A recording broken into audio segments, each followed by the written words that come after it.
જય માતાજી, રામ રામ. તો હું છું શૈલેષવાળા અને આ છે મારા મમ્મી. તો આજથી 2 વર્ષ પહેલાંની વાત કરવાની છે, જ્યારે મારા મમ્મીની ખબર કાઢવા મહેમાન અમારી ઘરે આવતા, ત્યારે મારા મમ્મીની તબિયત જોઈને અને મહેમાન કહેતા કે તારી મમ્મી હવે 2 દિવસ કાઢે તો હવે એ 2 દિવસના 2 વર્ષ થઈ ગયા છે અને તમારી નજરની સામે બેઠા છે. કારણ કે મારા મમ્મીને હતું 4થા સ્ટેજનું કેન્સર છાતીનું. તો એને જે કીમોથેરાપીનો ડોઝ લેતા ને તો એ આખું શરીર આમ ગદગદી ગયું હતું, સાંધી લોહી નીકળતું ને સાંધી. એ જોઈને મહેમાન મને કહેતા હતા કે તારી મમ્મી હવે 2 દિવસ કાઢે તો. કારણ કે હું બહુ 4થા સ્ટેજનું કેન્સર તો બહુ ભયાનક હોય, તમને તો ખબર જ હશે. તો અત્યારે જો મારા મમ્મી છે ને, જો અહીં બેઠા છે, અત્યારે હાવ 0 કેન્સર છે. અત્યારે ખાલી દવા ટીકડ્યું શરૂ છે, બાકી કાંઈ નથી. તો એને પૂછી કે કેમ, કારણ કે હું આમાં લોકો બહુ ડરી જાય કેન્સરનું નામ સાંભળીને. તો અમારે તો 2 વર્ષ થઈ ગયા અને આખી આમ શરીર કહેવાય ને તો આખું આમ સાંધી થઈ ગયું હતું. કીમોથેરાપીના ડોઝ લીધા ને એ તો બહુ ભારે કહેવાય. કાં કેટલાક ભારે? એટલે ભારે ડોઝ બહુ હતા. તો માથામાં વાળ રહે નહીં, હા માથામાં તો વાળ રહે નહીં, છાતીને હાથ નાખી જો ને આ પડખે તો એમાં કાંઈ બધા કે હવે સવાર ભાળે કે સાંજ ભાળે કે એને બદલે આ 2 વર્ષ થઈ ગયા. તો અમારે કિકાણી સાહેબની દવા ચાલુ હતી, તો એનેથી મને ઘણો રાહત છે. પછી આ નોળવેલ ખાતી હતી હું, નોળવેલેથી ઘણો મને ફાયદો છે. ને એનેથી બધા મારા ઘેરથી લઈ જતા, કે રાજકોટવાળા, જૂનાગઢવાળા બધા મારી ઘેરથી લઈ જતા નોળવેલ. તો મેં કીધું બાપા મને તો ઘણી રાહત છે, તમે લઈ જાઓ ને તમે ખાઓ. મેં કીધું નકર મને કોઈ એમ કહેતું નથી કે બસવાના છે. પણ તો મારે જૂનાગઢની દવા ચાલુ છે, 100 ડોઝ આવ્યા હતા મારે, માથામાં ક્યાંય વાળ નહોતો રહ્યો. પણ મને ઘણી રાહત છે એનેથી, ને એને મને સારું છે. 20 અમને મારે બતાવવા જવું પડે, ટીકડી જેવું દે મને, પણ એને મને ઘણી રાહત છે. ને એમ જો રાહત કોઈને લેવી હોય તો મને કહેજો કે હું ભેગી આવે તમારી કહું. કોઈને જો આવવું હોય તો આ અમારે છે રાજસાઉનું હોટલ, તો આવજો તમે તારે, હું તમારે ભેગી આવે. મારે એનાથી ઘણો રાહત છે મને, એનેથી સારું થઈ ગયું મને. ચાહે ફોડકી મને નથી કે બીજું કાંઈ છે નહીં મને.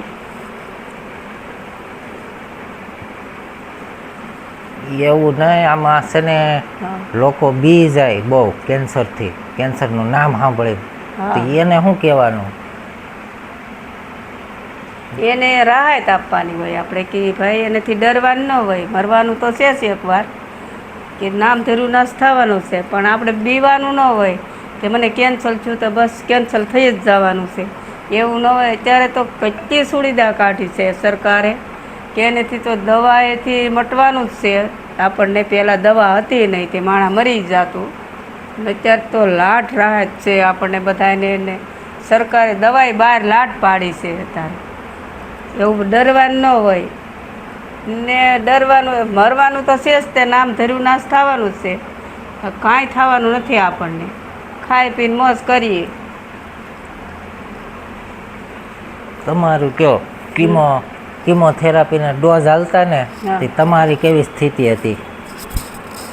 મારી ને મારી તો એકદમ ખરાબ હતી. રવ એમ જ નહોતી, તો પછી હું અમૂળે રહેવાનું નહોતું. ને જલ્દી ડોઝ લઈને આવું તો બીજે દી કે 5,000નું ઇન્જેક્શન મૂકે, એટલે ઝાડા કે હાવ નિસવી નાખે એવા ઝાડા. એમાંથી નકરા ગુમડા થયા, હાવ પૈકવું આખું શરીર. તો એ મોટા ને મોટા હાલી ન આખું, પણ હું કોઈ દી જગાડું નહીં કોઈ માણાને. આખો દી જગ્યાએ આમ હાલ્યા કરું આખા ધાબામાં એકલી, પણ હું કોઈ જગાડું નહીં. હું તો એક હેરાન થાવ, એમ આખા ઘરને થોડું હેરાન કરાય. તો આ જે છે ને કીમોથેરાપીનો ડોઝ લીધો હતો ને, તઈની વાત કરે. કારણ કે આખું શરીર કીમોથેરાપીનો બીજો કે ત્રીજો ડોઝ હતો અને શરીર આખું પાકી ગયું હતું, આમ હાવ મોટી મોટી સાંજ્યું આખા શરીરમાં. એક પણ ભાગ આખો, એક પાનનો ભાગ પહેલાં આખો પકવો, આવડી મોટી મોટી સાંજ્યું.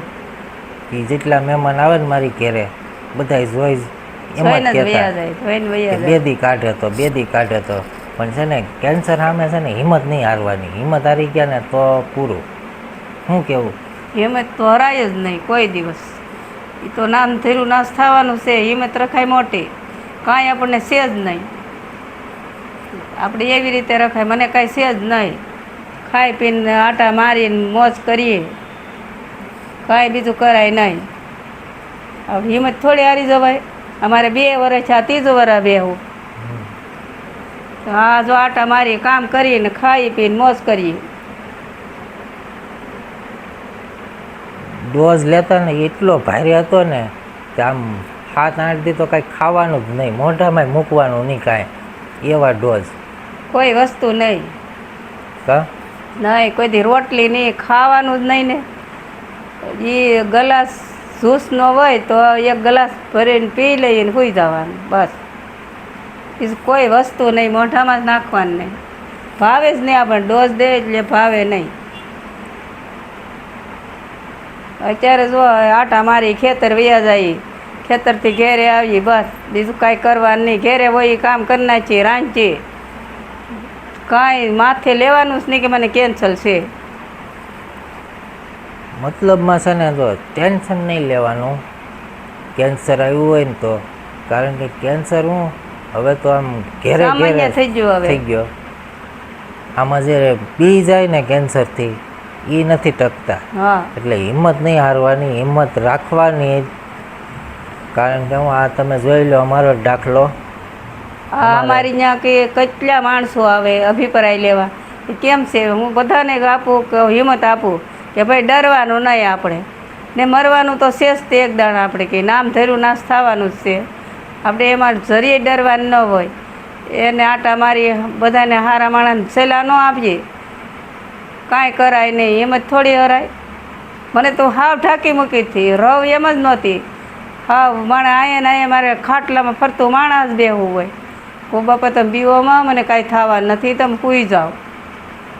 હું એમ જ આપું, મને કાંઈ નથી થવાનું, તમે સૂઈ જાઓ.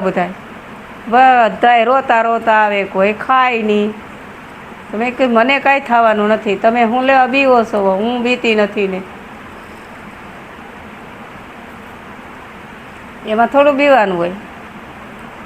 એટલે કહું છું કેન્સર સામે છે ને બીવાનું નહીં, હિંમતથી કામ કરવાનું. કારણ કે હું કેન્સરને આપણે લડાવીએ કે એટલે પછી આપણે જીતી પણ શકીએ. તો હવે છે ને બીજી વાત એ કે કીમોથેરાપીમાં છે ને ખાલી ફ્રૂટનો જ્યુસ જ હાલે, બીજું કાંઈ મોઢામાં હાલે નહીં. મોઢામાં મોટી મોટી સાંજ્યું પડેલી હોય. હા, આખું મોઢું તે ગદગદાવી દે. હા, હવડાવી દે ને. જીભ ઉપર તમે કાંઈ ન મેકી શકો.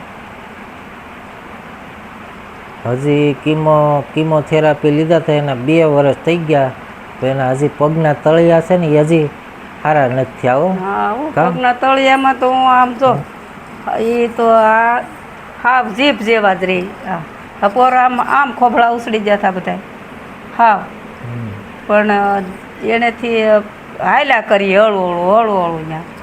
હવે થોડું હિંમત હારી જવાય, બેહું રહેવાય. કામ કર્યા નથી કરતી, તમે નથી ભાળતા, કામ કર્યા જ કરું. એવું થોડું ડરવાનું હોય કે બસ મને આ કેન્સલ છું, ત્યાં ખાટલા ઢાળીને આ હુઈ રહી, એવું ન હોય. કામ કર્યા કરી ને આ કેન્સલ વહી જાય. અને તો એમ માની ખાટલો ઢાળી બેસી 5 માણસ ખબર કાઢો આવે તેમ કે આને કેન્સલ છે, બસ આને કેન્સલ છે, તો આપણે હિંમત હારી જાય.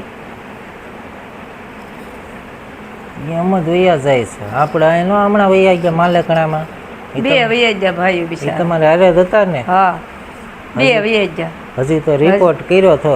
હા, હજી તો કરવાના હતા. ખાલી એકનો રિપોર્ટ થયો ને એકનો કરવાનો હતો. ત્યાં તો બિચારા સાધન ભાળીને બેસી ગયા ને મરી ગયા. એ ભાઈને ખાલી રિપોર્ટમાં જે આવ્યું હતું કેન્સર છે, ત્યાં એ ભાઈ એટલા ડરી ગયા ને તો સીધા ફેલ થઈ ગયા, હૃદય બેહી ગયું. હૃદય બેહી ગયું. એટલે આમાં બીવાનું નહીં, હિંમત રાખવાની. હિંમત રાખવાની. હિંમત બીવાય થોડું. રાખશો તો જીતી જાઓ. શું કહેવો તમે બધાને? હું તો એમ કહું છું કે આપણે બીવાનું નહીં ને.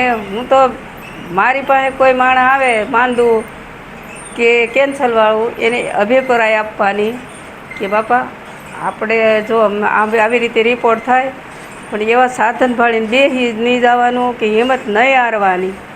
આપણને એમ કહે કે હાલ એક બાટલો પાણીનો, તો એક બાટલો પાણીનો દે, ઇન્જેક્શન મારી દે, તો આપણે નાના હોય બોવડી એમાં પૂરી દે. આપણો વારો આવે કે હાલો તમારો વારો આવી ગયો, તો એ આપણે જવાનું. એમાં બીવાનું ન હોય, 10 મિનિટ હોય. તો જો કોઈને વધારે જાણકારી લેવી હોય ને તો મને કોમેન્ટ કરજો. અમે લોકો છે ને જુનાગઢ હિમાલયાની દવા શરૂ છે અમારે કિકાણી સાહેબની, એની દવાથી બહુ સારું રિઝલ્ટ છે ને અમે અમારી વાહે છે ને 10 થી 12 જણાને ત્યાં દવા લેવાય મોકલ્યા, એ બધાને સારું છે.